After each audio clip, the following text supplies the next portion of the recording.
Hola, buenas tardes. Bienvenidos a esta nueva conversación de Educar para el Futuro. Esta tarde vamos a hablar del reto Definir un nuevo currículo, un tema que ya hemos trabajado en ediciones anteriores de nuestro programa Educar para el Futuro, pero que queremos seguir trabajando porque más allá de leyes y contenidos, estamos convencidos de que tenemos que seguir trabajando la forma de aprender y la metodología con los alumnos y alumnas para sacar de ellos su mejor versión.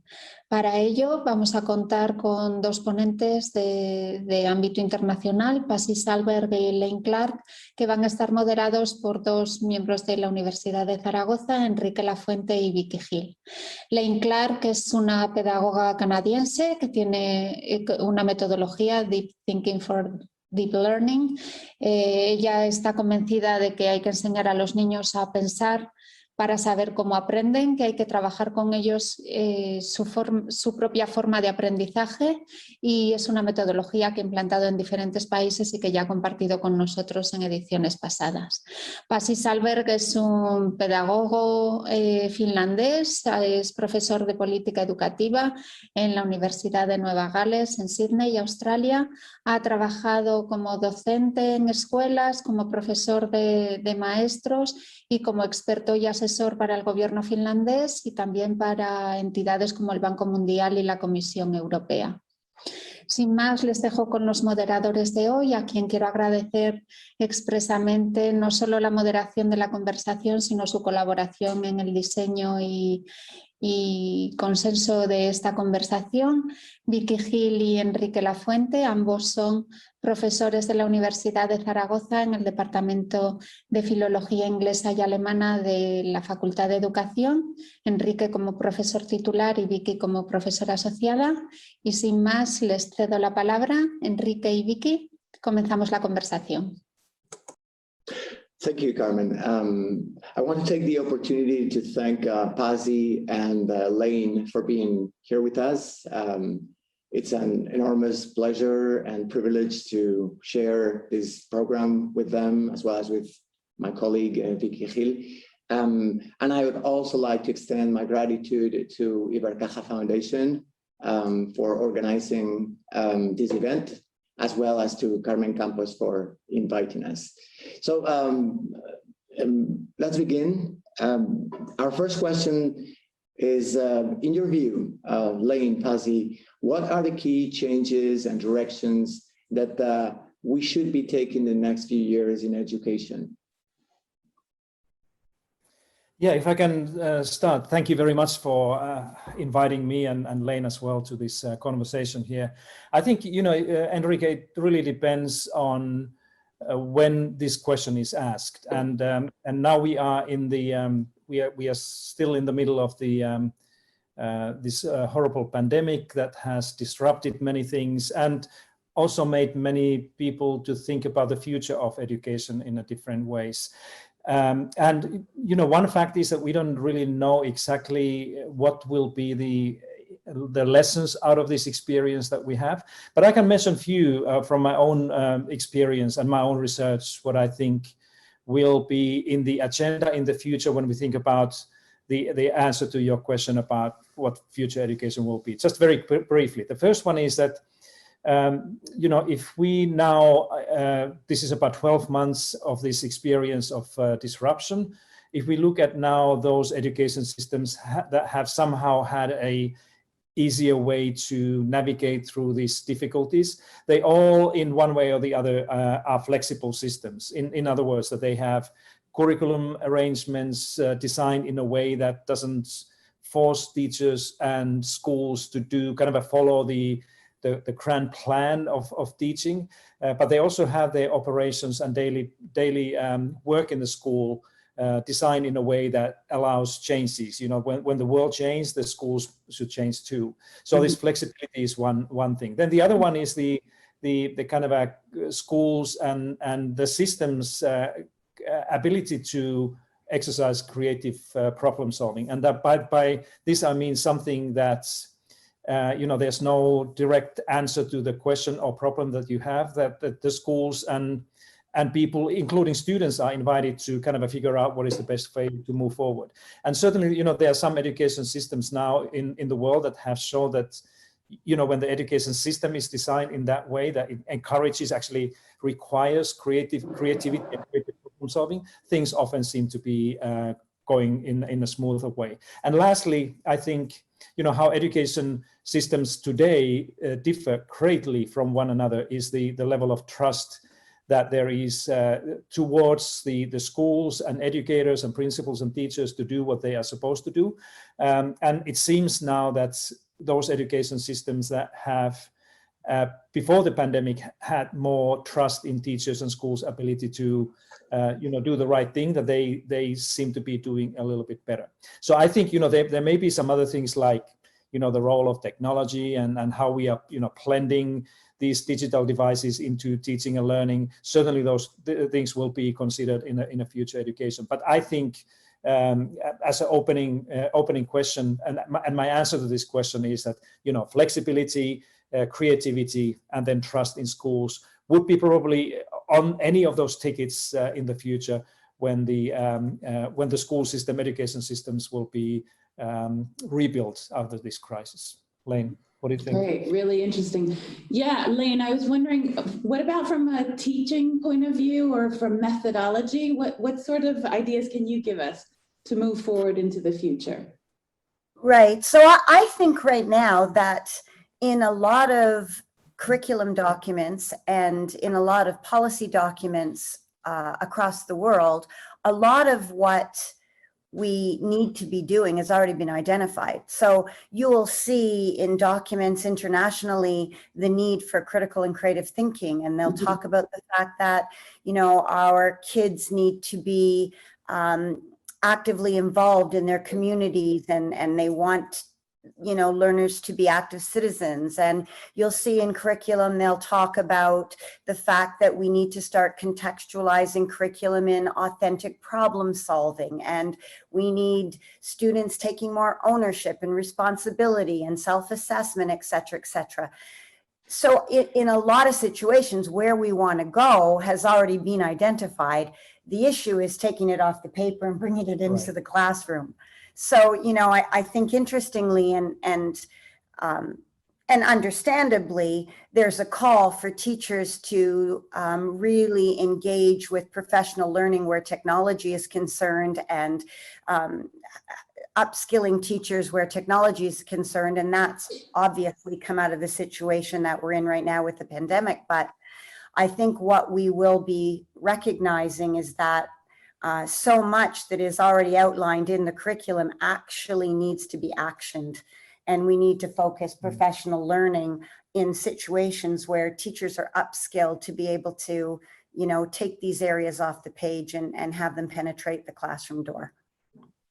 Absolutely. Okay, thank you very much for that. During the pandemic in Spain, there was a growing debate about the fact that the divide between upper class and middle class children and underprivileged children or working class children would actually be larger, due to staying at home, not having access to help from their parents. So how do you think we could ensure that this divide does not take place? How can we ensure that no one is left behind? Do you want to give that a go? Yeah, I can think about this. You're absolutely right that one of these key lessons so far of this situation has been the amplified inequalities across the world. This is not just the Spanish issue; it's the same in Finland and here in Australia and many other places, exactly as you described. I think one way to think about this is that we are actually talking about an equity or inequity issue, or inequality, if you wish, in more general terms, that this is not just about the access to the internet and the digital services that have been made available by schools and others. This is more broadly a huge challenge that we have globally with the inequalities in education. This is something that the United Nations organizations have been emphasizing for a long time, and even organizations like the OECD and the World Bank have been speaking about this need for fixing these inequalities in education. We would have had a kind of a unique opportunity with this pandemic to, for example, provide every school child a free internet access at home during the pandemic, but we haven't done that. And that's a kind of a sad thing, really, is that we let this good crisis in a way to go and not kind of make the benefits out of that. My view here is, before I ask Lane's view from the teaching and learning point of view to this, is that we really need to have a good conversation about what we call the equity in education. That means that how the education is serving students and children from different social or socioeconomic classes in each and every country. This is not just some countries' issues. This is a global issue, yes. and hopefully this crisis will make these conversations easier because we need to fix these inequalities rather than try to fix the parts of that, like, for example, the internet access or access to the digital learning materials. It is much more broader issue, and it's much more kind of a wider issue than just an issue with some countries like you mentioned. And I'm thinking too, in terms of the fact that there were so many kids that relied on schools for nutrition, for their food, and then I think about the children who have physical disabilities or learning disabilities, and the inequities that they suffered beyond inequities around, that digital divide. And then I think about, situations that you're hearing about where the stress was so great on families that the violence toward the kids or the violence toward parents, I think that this pandemic is going to hopefully enable us to start to have some really tough discussions about so many different areas of inequity like you've suggested, and hopefully do something sooner than later. And that could be the good thing that comes out of this. I hope so too. It? Yeah, absolutely. I think from a classroom perspective, I've had a good long think about this, and given my philosophy in terms of teaching and learning, I'd love to see the kids get involved. So, those of you in Spain that I've been lucky enough to work with, that, my sort of tagline with kids is, so it, so what?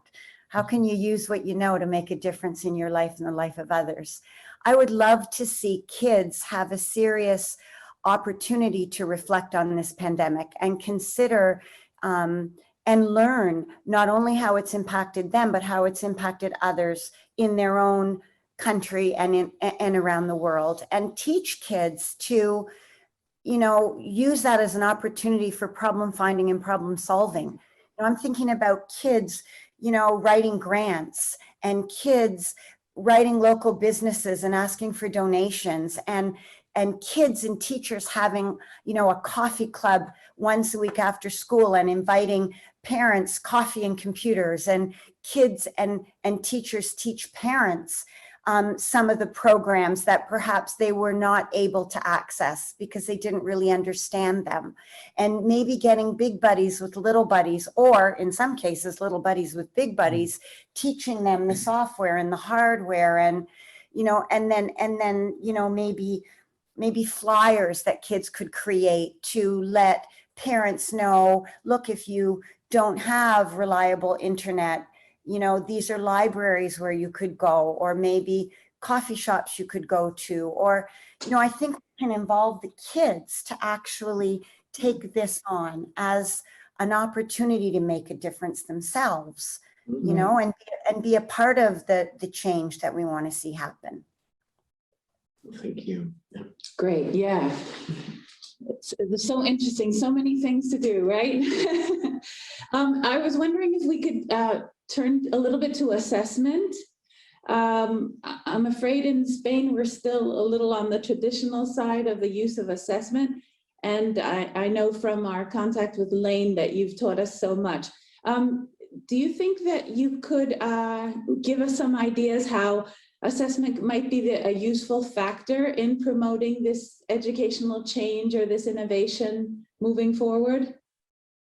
So I can certainly speak from the classroom perspective, but I'd love to obviously then hear what Pasi has to say about what he thinks has to happen at the system level.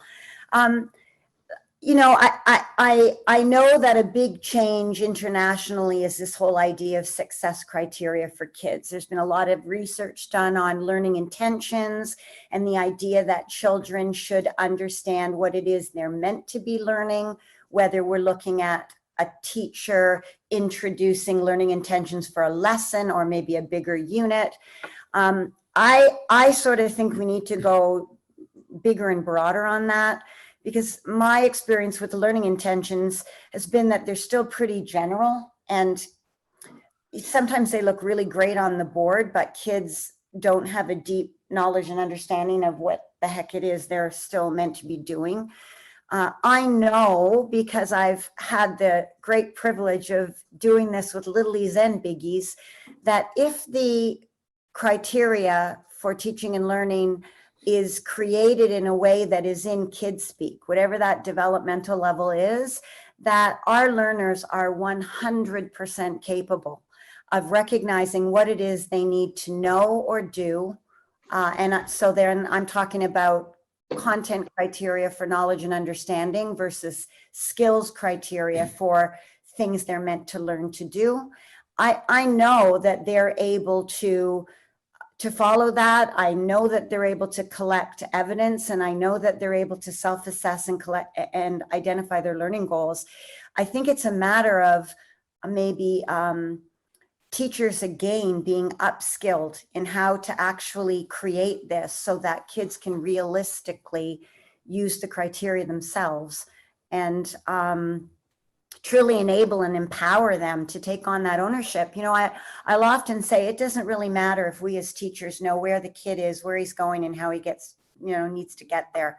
That what's most important is that the learner knows where he is and where he's going and how he's going to get there.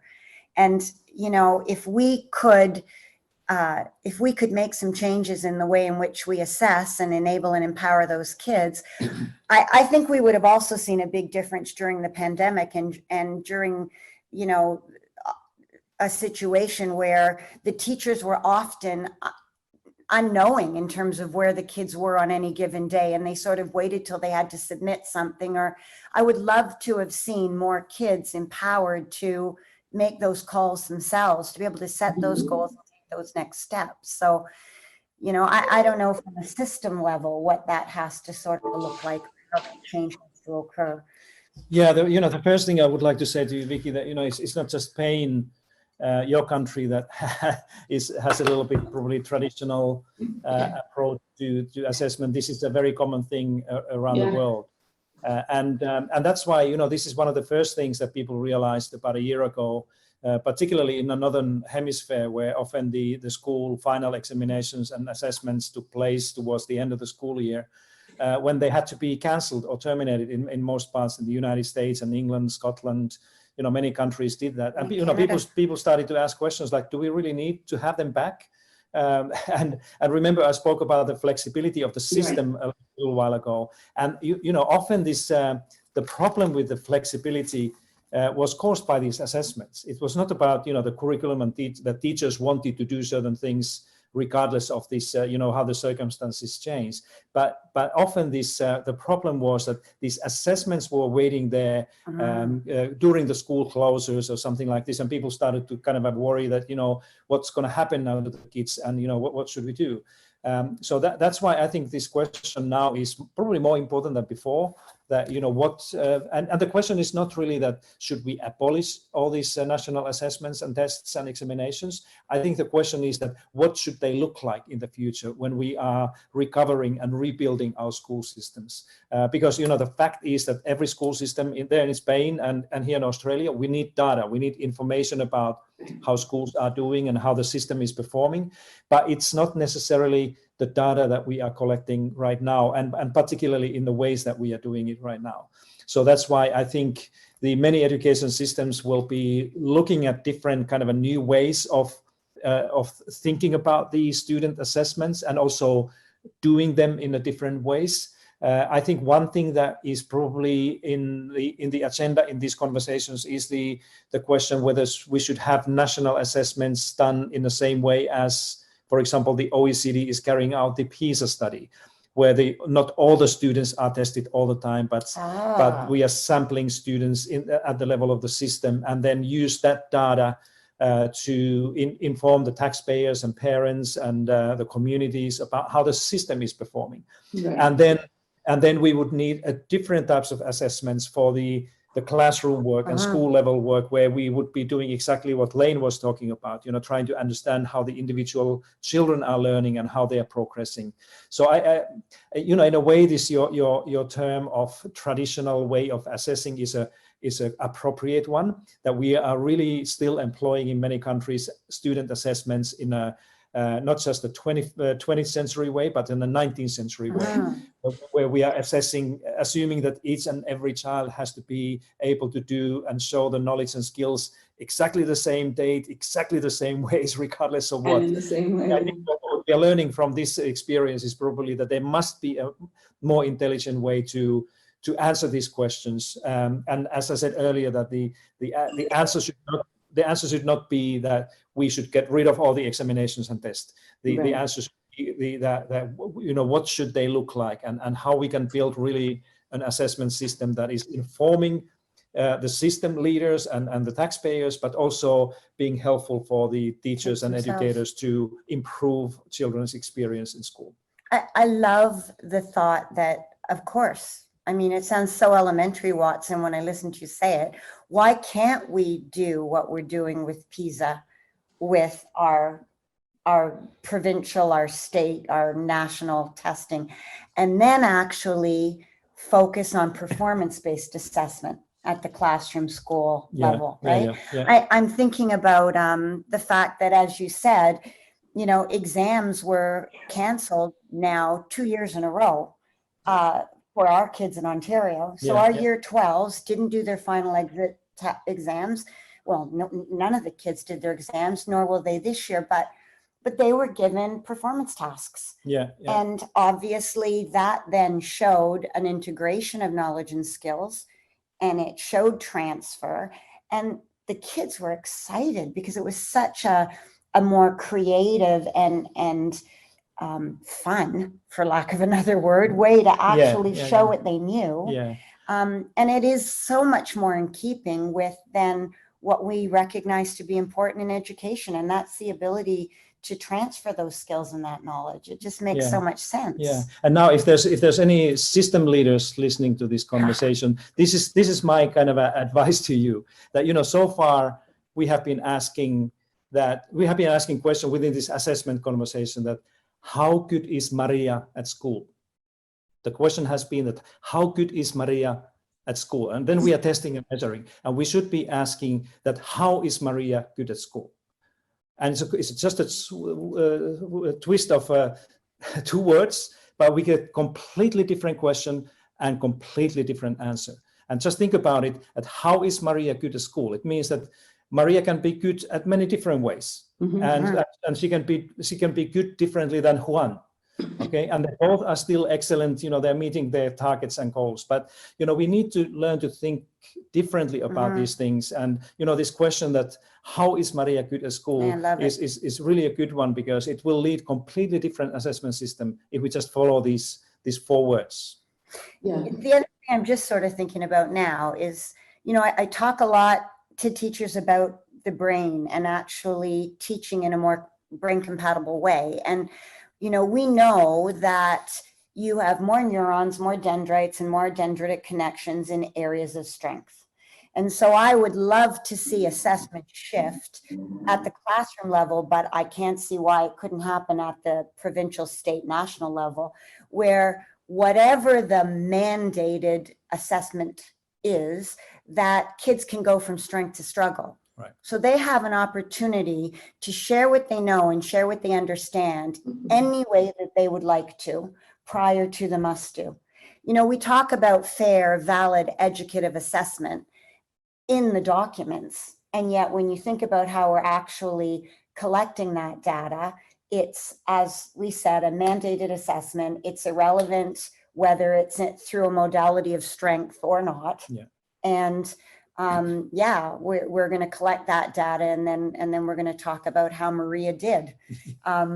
Yeah, you know, going from strength to struggle is reasonable, and it's something every teacher could do. Yeah, in terms of how they offer assessment to the kids. Yeah, yeah.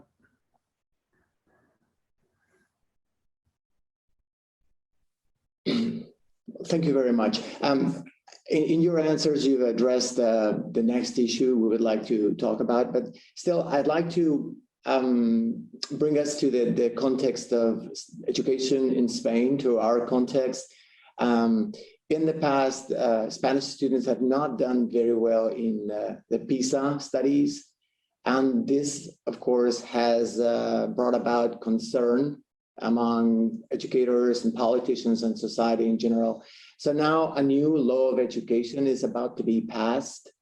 And one of the main goals of this law is to shift education from an emphasis on content, on memorizing content and breadth of content, to focus on skills and competencies.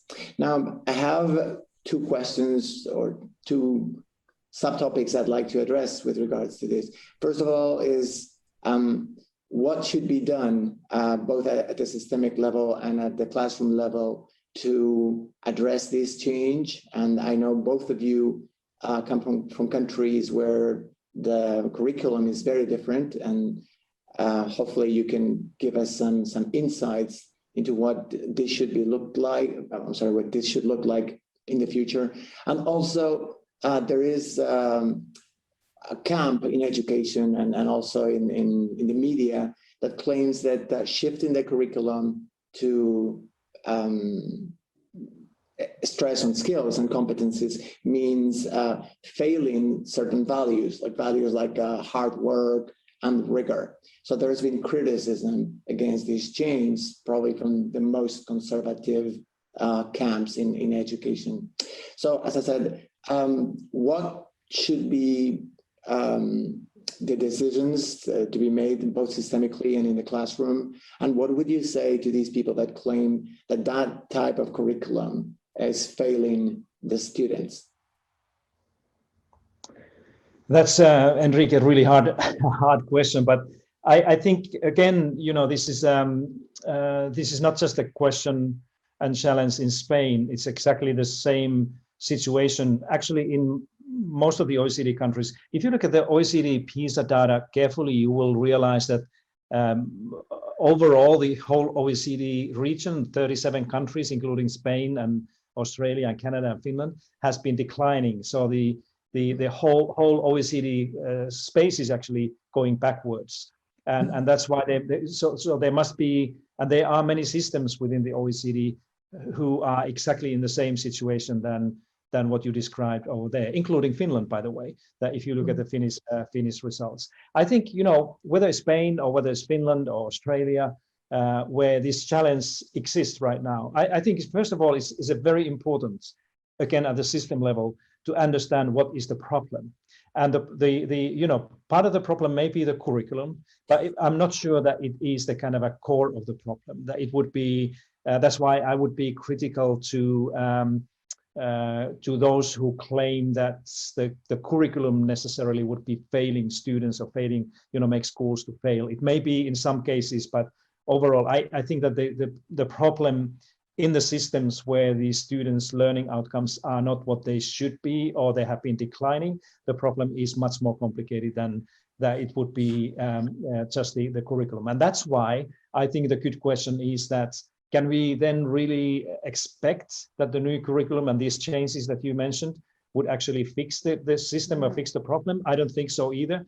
You know, if you imagine a library of education reforms or curriculum reforms, a kind of a global thing, you would have meters and meters and rooms full of books, research and studies and reports about failing reforms, curriculum reforms, and very, very few documents that would record and report a kind of a successful curriculum reform. And that's why I think we need to be careful in what we are expecting these curriculum reforms to do.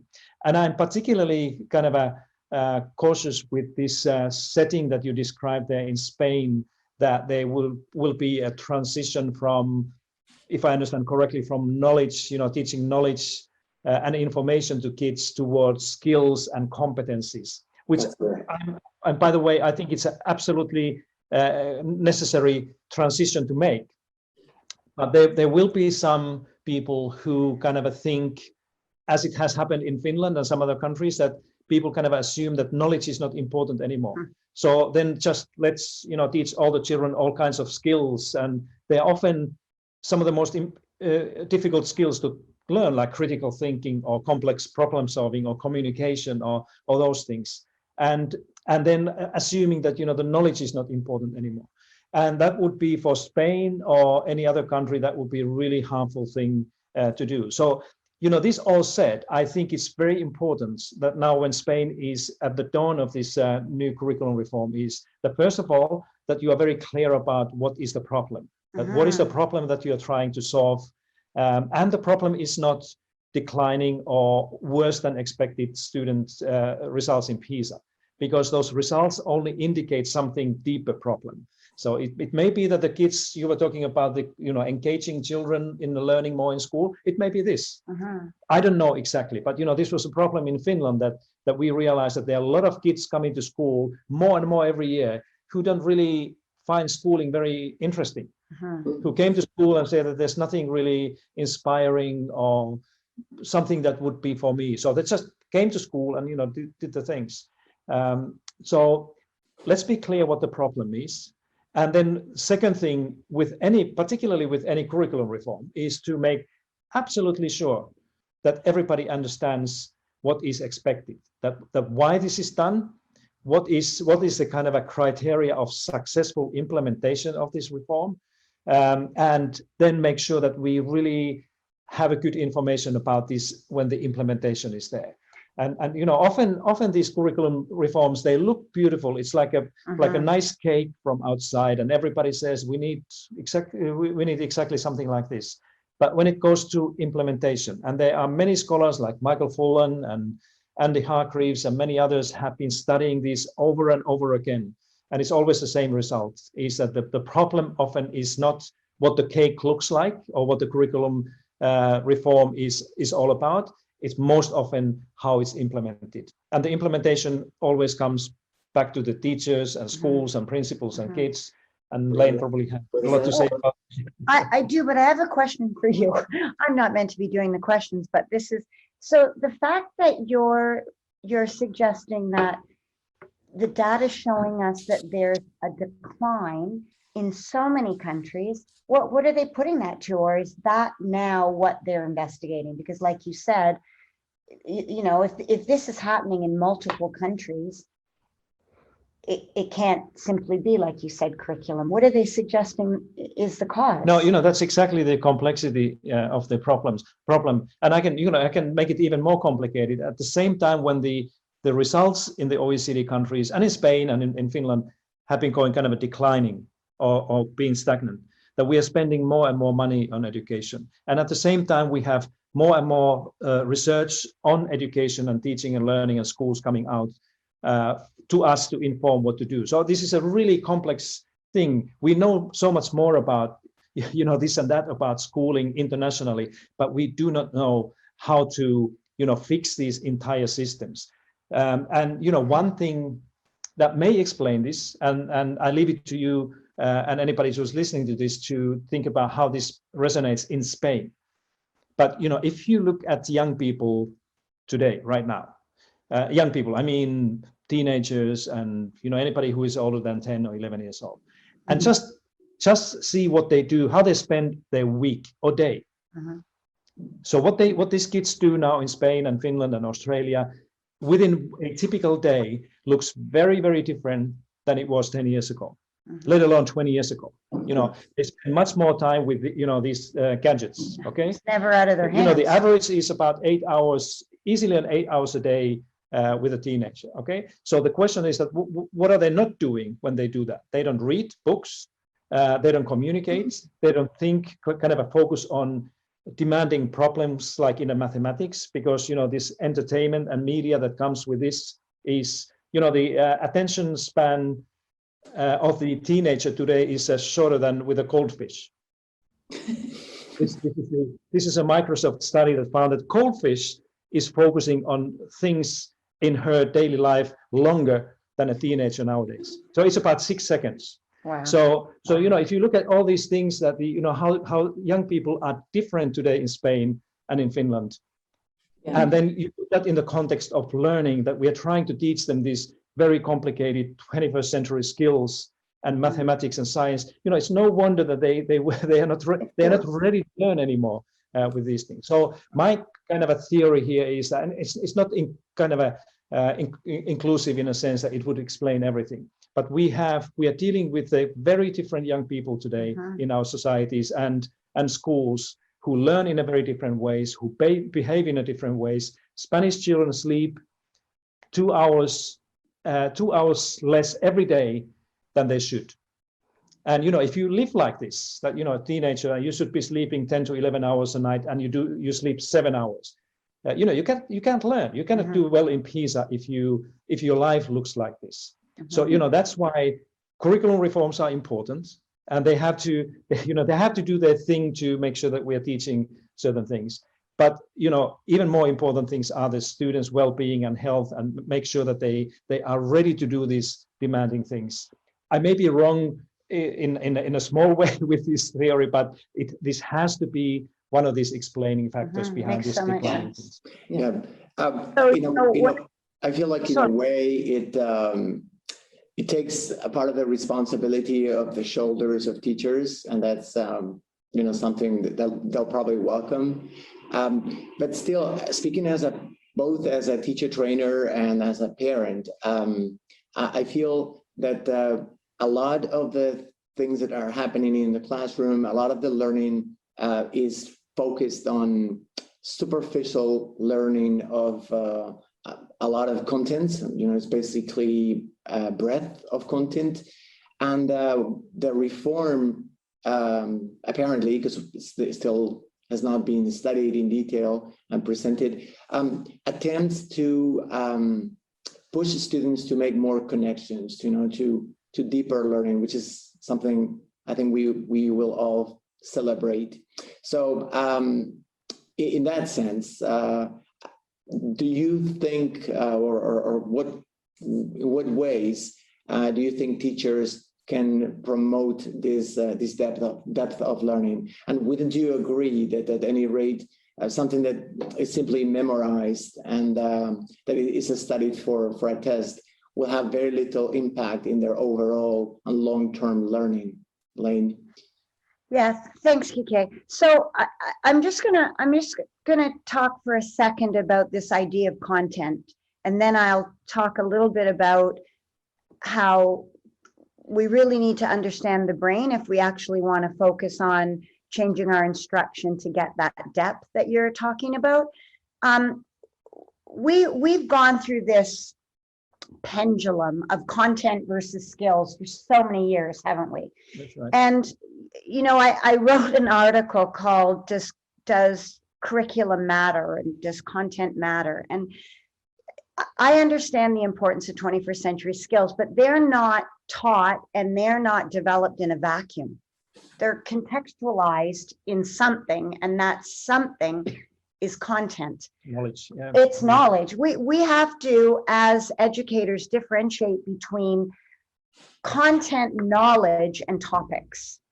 So, you know, I'll have a teacher, you know, say to me, we're doing the Gold Rush unit, or we're doing, and I'll be saying, why are you doing the Gold Rush unit? And they'll say it's in the curriculum. And I'll say, well, it's not in the curriculum, actually. Kids need to know and understand the key events that impacted the development of our nation. They need to understand that key events have causes, deliberate and accidental, and that key events have effects, positive or negative, in the immediate short term and long term. And if it's a key event, it's going to have long-term effects politically or economically or environmentally or socially. teachers read the knowledge in a curriculum and they think of a topic. And then all of a sudden they're teaching the goal rush, what they ate, what they wore, you know, what they did, how their game's different than ours. It's not the content knowledge that's the problem. In actual fact, it's fundamentally important, because if we talk about kids being idea generators and innovators, what child's going to invent the next Concorde and they have no knowledge and understanding of forces or deep understanding of aerodynamics or the environment, or, you know, you're not going to solve the ecological issues that we face today unless kids have deep knowledge and understanding of living, once living, and non-living, and basic needs of living things, and life cycles. And if the life cycle ends, the food chain is impacted and the food web's impacted, and that could cause issues with biodiversity. We can't pretend that knowledge doesn't matter. In fact, I think if our kids are going to actually be innovators and problem solvers, they're going to have deep knowledge and understanding. So, you know, when I think about curriculum, I think about the importance of a developmental spiral document where foundational schema is built upon. And I think about teachers actually unpacking that and being in a position to contextualize the key competencies in conceptual knowledge that involve solving real life problems. And in that case, we'll get both. You know, we'll get kids learning what they need to learn in terms of knowledge, but having to apply the critical and creative thinking, and having to apply the communication, and applying the active citizenship, and using technology to leverage the learning. All of those 21st century skills are contextualized in that content knowledge. So, you know, that's sort of, I think the issue is we tend to value what can be evaluated. And I don't think we've really figured out how to properly evaluate the general capabilities. Mm-hmm. And as a result, we want to go there, and on paper, our curriculums are there, but they're not being addressed at the classroom level and at the school level. Right. So, you know, I guess I've sort of rattled on about that. And the other thing that you were speaking about in terms of the deep knowledge is we can't get deep knowledge if we don't understand how deep knowledge is constructed. And you can't understand how deep knowledge is constructed if you don't understand how the brain works. And so I talk a lot to teachers about the fact that we wouldn't expect a doctor to do their job well and not understand the body. Is that true? But we think a teacher can do their job well and they don't actually understand how the brain processes information, how it actually stores in long-term memory, how it retrieves. So if we could get teachers to better understand that, then we could mirror or at least reflect that in terms of how we sequence instruction and how we sort of ensure that there's acquiring and integrating time and then an extension and refinement time, so that those two phases allow us to go deeper in a particular learning area. So, you know, I guess the long and short of it for me is that we need content or knowledge, and we need skills, academic skills and key competencies, okay. But we need to deliver them. You know, Pasi said that it's about our pedagogic approach. It's about how we deliver the curriculum more so than it is the curriculum. Yeah. Mm-hmm. Yeah. Right. Yes. We totally agree. Right.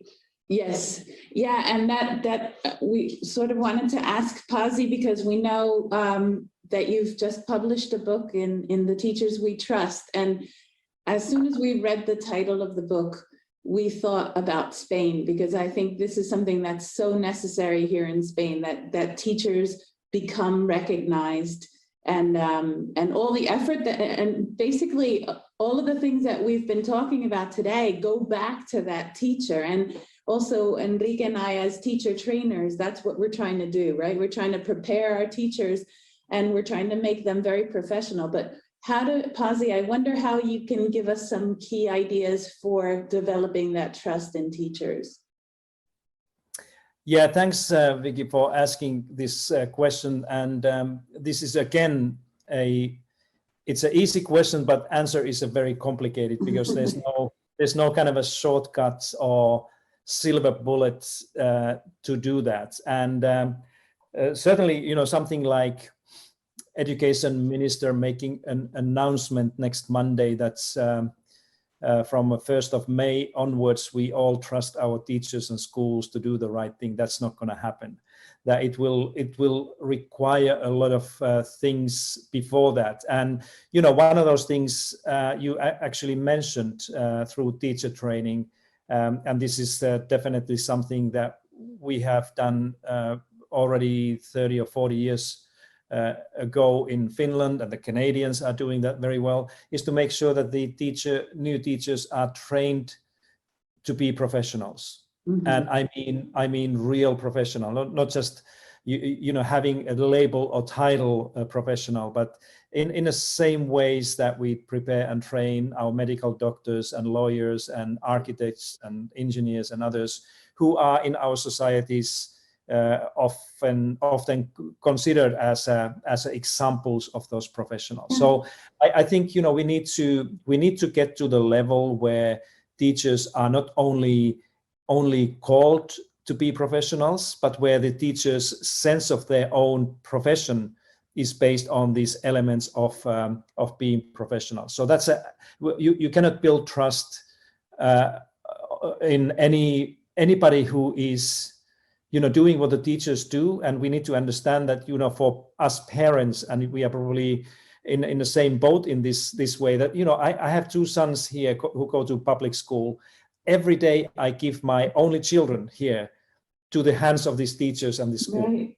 Just think about it. I do it like every day with a confidence. And, you know, that's the kind of a thing that we need to be really sure that we also, you know, walk the talk, so to speak, that we mean what we do. Then the other thing is, I think that, you know, if you really want to maintain a profession, a high profession of teachers, that you need to build some level of further collaboration within the system. It's a very difficult to exercise and maintain the professionalism within the teaching anywhere unless you know, endorse and encourage collaboration more than we do now. Just look at any of these other professions, even lawyers who seem to be working a lot alone. You know, that's the image that we have of somebody being a lawyer.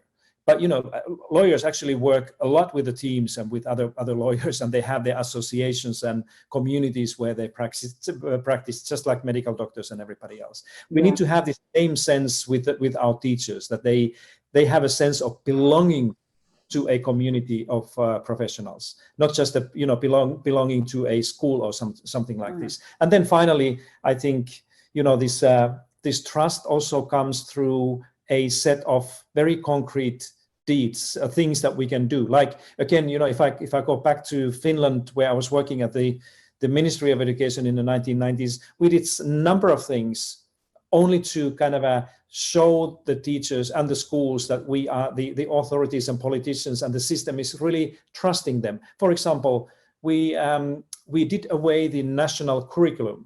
That was a kind of a very, very strict document that required that each and every teacher and school had to do the same things. In 1994, we changed the whole curriculum system so that the schools were actually writing their own curricula. And our response as education authorities in the ministry was that, yeah, we trust you. You know much better than we do in Helsinki what works in your own school or your own community. We also did away the textbook approval system that was very rigid until then, that teachers could only use the materials that they were approved by the ministry.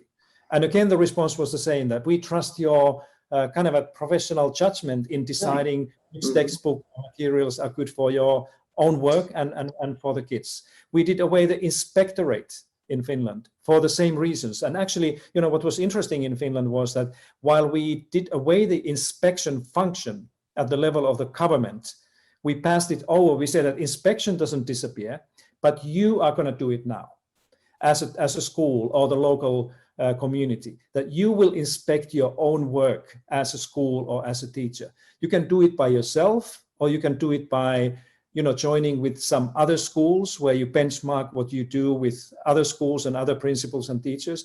And, you know, the set of these types of things that were concrete in a teacher's and school's lives gradually build this culture, what we call a culture of trust. And that's why I think, you know, nobody who wants to have a kind of a more trust-based culture, and this is what we write with Tim Walker in Teachers We Trust, is that you need to kind of allow enough time this culture to emerge, because it's not the project, it's not the program that you implement, and you want to have a like more trust-based professional schools. It's a change in the working to change the culture. And that's why it will take time. It will take concrete things that you need to do. You have to tolerate failures and, you know, mistakes, as we did in Finland. You know, some schools, they just couldn't live with this new environment, this new reality where they were given freedom to do things in their own way. You know, some schools made a kind of a serious mistakes, but then the administration was built to, you know, come there and help and, you know, provide support for those schools who couldn't do that. So, you know, in a way, it's not rocket science. It's something that it's a much of the common sense.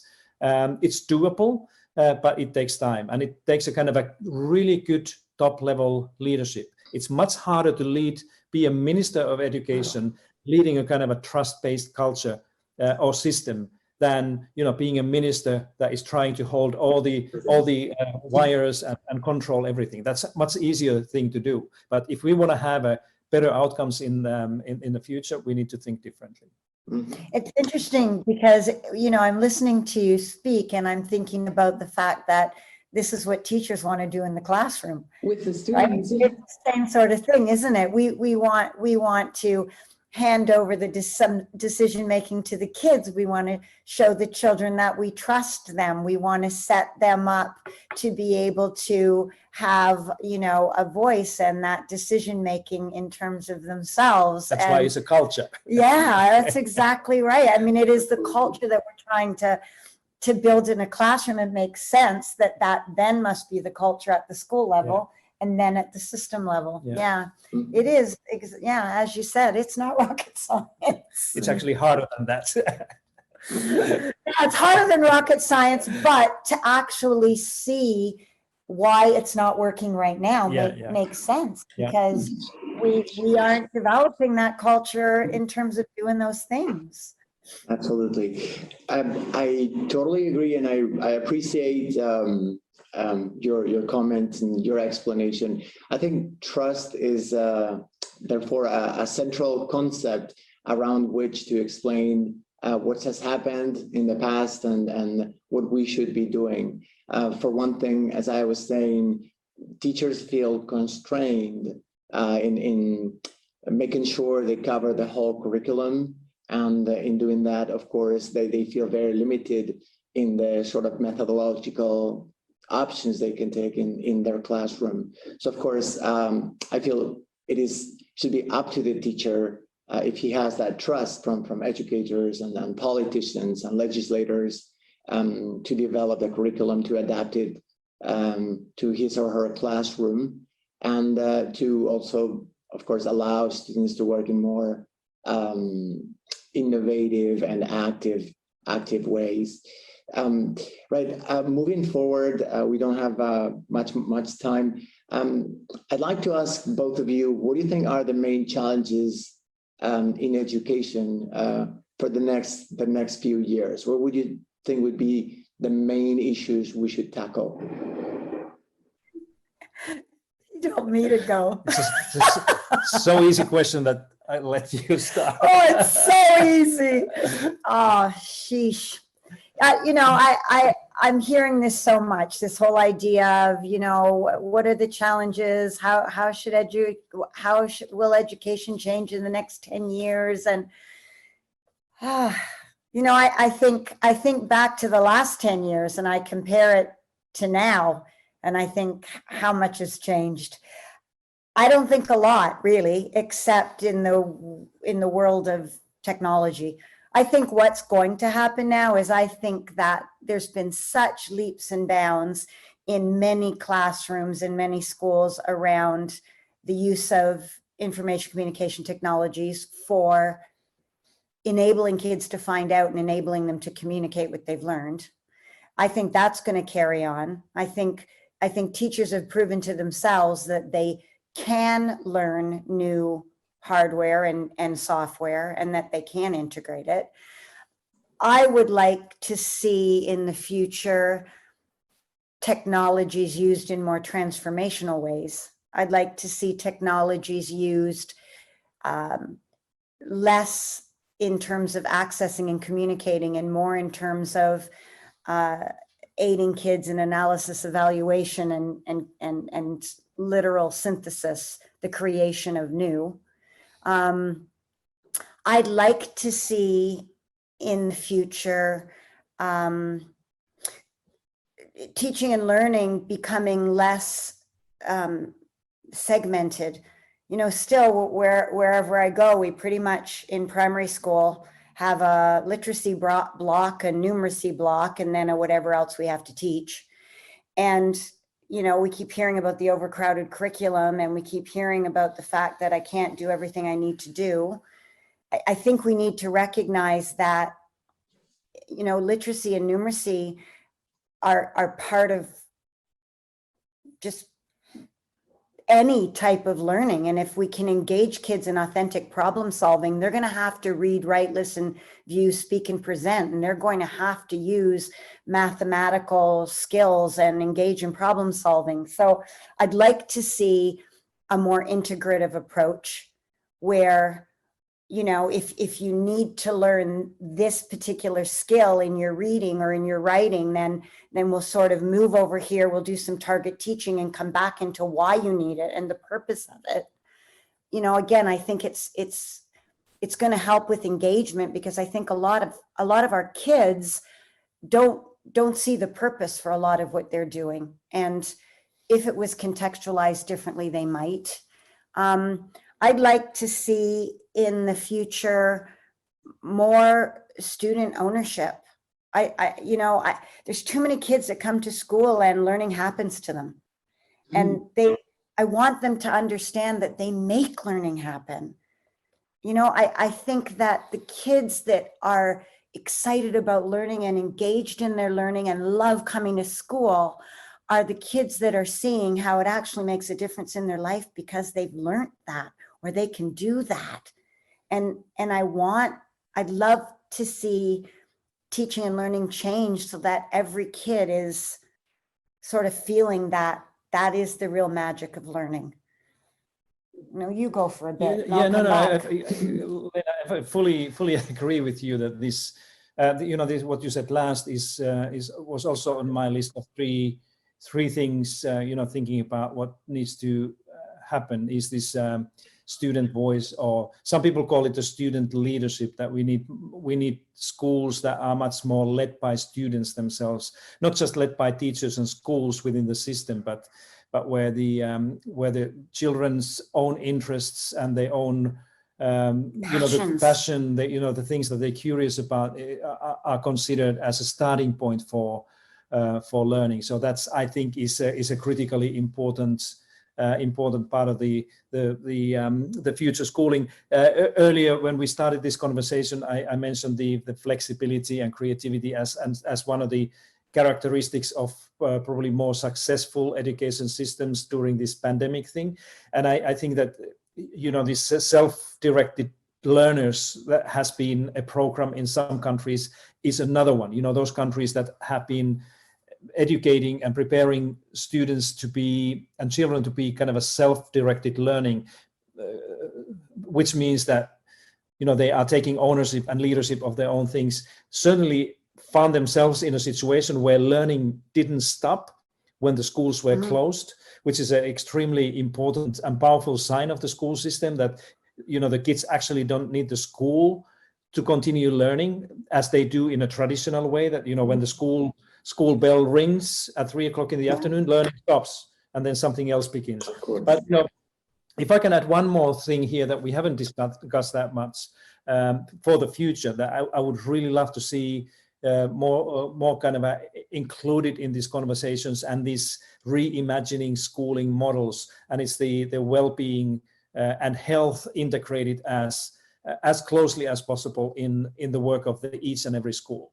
Now when we come out of this crisis, we're going to have a lot of children traumatic with many more mental health issues and social behavioral issues, and you name it. And we need schools in the future, and actually when I say future, very soon, when we are beginning to return to this kind of a normal phase after the pandemic, that are completely differently designed to help and work with those kids who somehow have experienced this disruption in a difficult ways.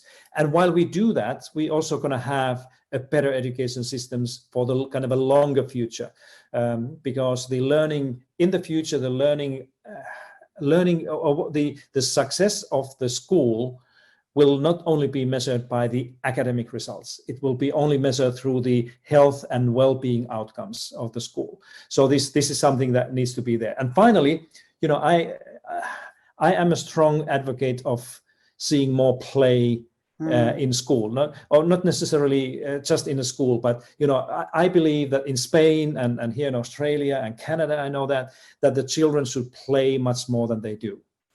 Because play is probably the easiest and cheapest way to accomplish those 21st century outcomes or general capabilities, or many of those things that we want the kids to have. Collaboration and communication and problem solving. Let them play more. And this is one of my research fields here. And we have realized that all around the world, the time that children spend on playing freely outdoors or playing with their friends or with their parents or siblings has radically declined during the last 20 years. That's a bad thing. If you don't believe me, call your pediatrician, your medical doctor, or your children's doctor, and ask them, and they will tell you immediately that it's a bad idea to remove playtime from kids' lives in school and at home. So in the future systems, I would like to see much more kind of a play that is embedded as part of the learning. Play is actually learning. So that it's not just that the play is something we do, that the children play when they have done the serious learning or the work, but that they play because they are learning these things that we want them to learn. And they're applying so much of what they've learned when we give them that opportunity to just freely engage in, like you said, play.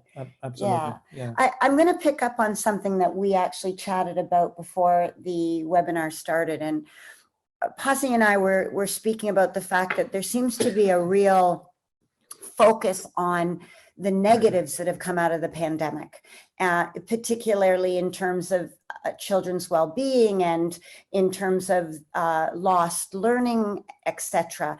And then he chatted with me about a number of things that you feel kids have benefited from. So if you want to maybe share that, so I'm not repeating what you said, and then I'll chime in after. I would actually like to hear what you. The resiliency, you talked about how so many kids are more resilient, but I think it's an important conversation, and certainly this will be something that your colleagues in Spain and parents and business leaders and others should be talking about this question that what children actually have learned during these 12 months, and God knows how long this is going to continue, because the main narrative now in many parts of the world has been that how much they have lost, how much they have lost the learning time, and then people, often economists, they kind of use the mathematical models and say that this is what the gap will be, and this is how much they lose their lifetime earnings in dollars or euros or whatever you use. And I think the better question, and certainly more interesting question, would be that what these children have actually learned during this 12 months or 24 months, however this will continue. And the one thing is that we really don't know. Nobody has measured, and we probably can never measure these things. But we should not assume that the children today are the same as they were 1 year ago when this pandemic started.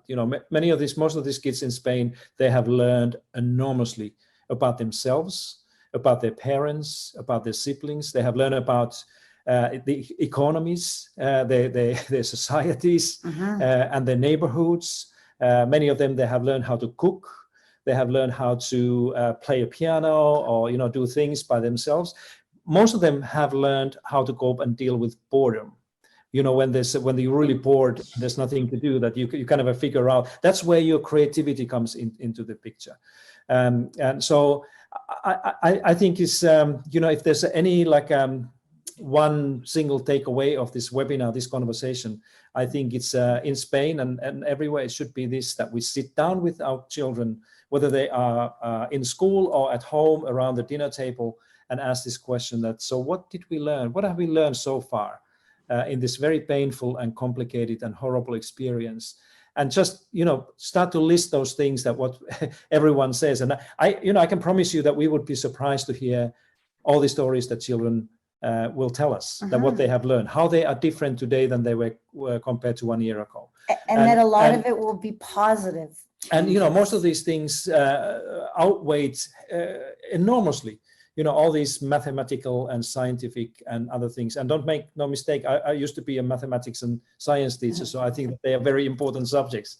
But I think at times like this, it's even more important that the children are learning something about this time that is very unique in our history, and that we make a kind of a note of those things that they have learned, rather than ask them to take their part of the whole of their summer holidays and go to the mathematics or literacy school, so that they will catch up the others. I think that this is the last thing we should do to our children, and rather celebrate these things that we have learned.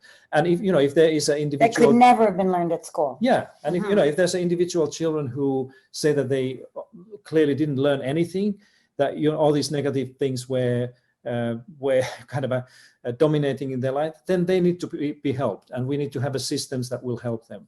But overall, I think the power of children and their minds and their resiliency is so huge that we adults, we often kind of underestimate those things, and we stick with these narratives of learning losses and these things, which is, I think, completely wrong way to talk about this thing.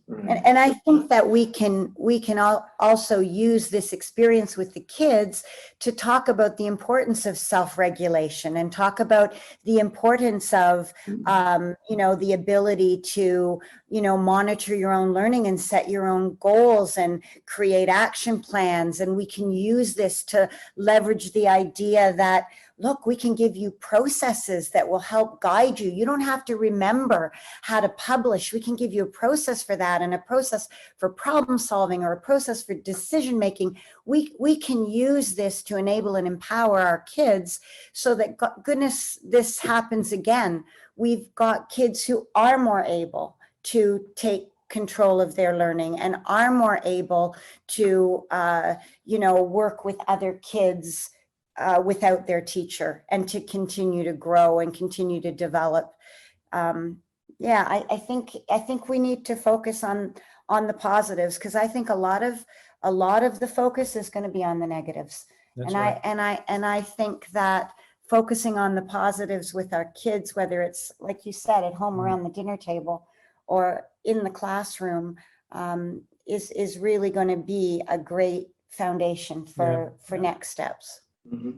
Yes, and may I say that we have probably had to tutor and teach our children, but they've taught us, much more important lessons, about resilience and staying positive and adaptability. And as a parent, as an educator, I was very positively surprised and grateful, that children coped with the pandemic and with that new situation the way they did. Anyway, I think we're running out of time. Unfortunately, because we would love to continue with this conversation. And I think we've well, thanks to you guys, you've managed to end it on a very positive note. And hopefully all of this is going to be learning that we're going to help use to help us to move forward. Yes. Thank you so much. This is such a privilege, and I hope that everyone here in Spain gets to listen to you and just start thinking and reflecting about lots of the things that you've given us to food for thought. Yes, thank you. Hope to see you face to face next time, hopefully after the pandemic. Thank you. Muchas gracias. Hasta luego. Bye. Thank you, Pasi, thank you, Lane. Thank you for sharing this conversation with us and helping us to think about the next steps we should consider. Gracias por recordarnos la confianza que debemos tener en los docentes como grandes profesionales y por recordar también la importancia del trabajo en equipo para conseguir estos cambios y esta nueva definición del currículo que queremos seguir trabajando. Muchas gracias, Enrique y Vicky, por vuestra moderación y por compartir con nosotros esta tarde. Y muchas gracias a todas las personas que nos han seguido en esta conversación de Educar para el Futuro. Fundación Ibercaja les emplaza a la siguiente actividad, el día 13 de abril a las 18 horas, una conferencia de David Bueno sobre la importancia de las emociones para el aprendizaje, una visión desde la neurociencia que estoy segura de que será del interés de todos ustedes. Muchas gracias y buenas tardes. Hemos aprendido lo importante que es estar juntos. Juntos construimos un mundo con más oportunidades para las personas, conectando sus ideas, necesidades y proyectos, porque juntos somos capaces de impulsar cada año los sueños y el bienestar de más de 1 millón de personas, trabajando siempre por el territorio para conseguir una sociedad más inclusiva y sostenible. Fundación Ibercaja. Juntos hacemos más.